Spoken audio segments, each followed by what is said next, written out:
For coming for this press conference. So we had our cabinet meeting today, and multiple agendas were taken up during the cabinet meeting.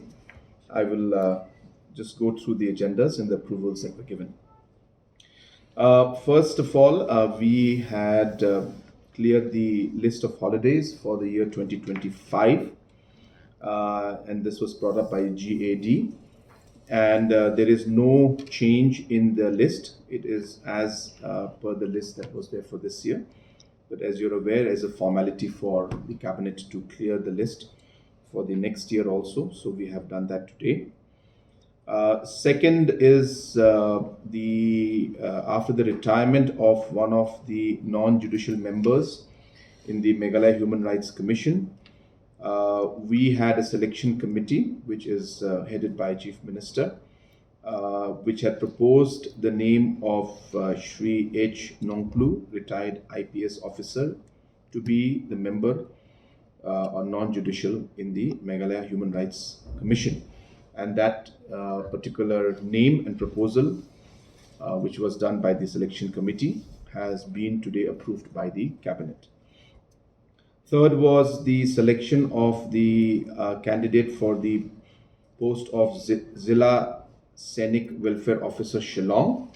And again, a committee headed by the Chief Secretary went through a panel of names, and they have recommended the name of Lieutenant Colonel Sebastian Marbanyan, and the cabinet today has approved that particular proposal that has been given by the selection committee headed by the Chief Secretary.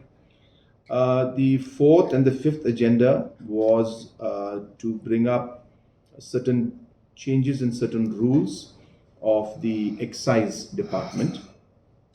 Without going into the technicalities, I will just briefly explain what these rules are. The first rule that we have changed and provisions that we have brought in is for the concept of what we call a composite license. This is being done in view of the different hotels and especially the five-star hotels that have come up and that are going to come up in the future, to give it a more structured system. Earlier, the licenses that were given to the different hotels were based on the restaurant or the bars, which means that if a particular hotel had 4 bars or 4 restaurants, then they would have to take 4 different licenses for each of these different restaurants or bars if they wanted to serve license. So the idea is to give one composite license to the entire entity so that they don't have to apply for separate licenses.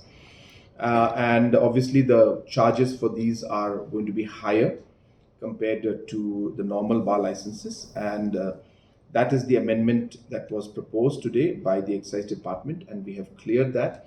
And so the proposal for composite license for hotels has been cleared today by the cabinet.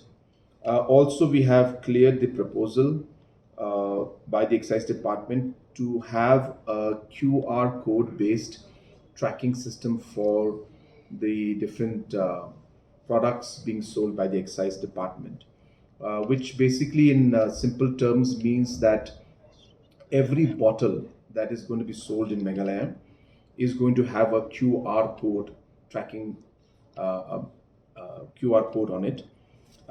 This will help us to track the entire journey or whatever you call it of the bottle, so that we know exactly where it had, which shop it was supposed to be sold, if there is any leakage in the system.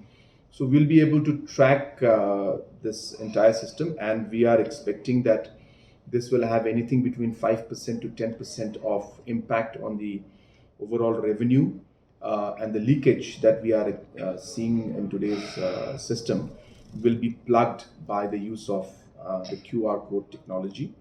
And this is one thing that we have been wanting to implement in the Excise Department, and we are happy that today this has been cleared by and approved by the cabinet, and we'll take this forward. So that was the fifth agenda.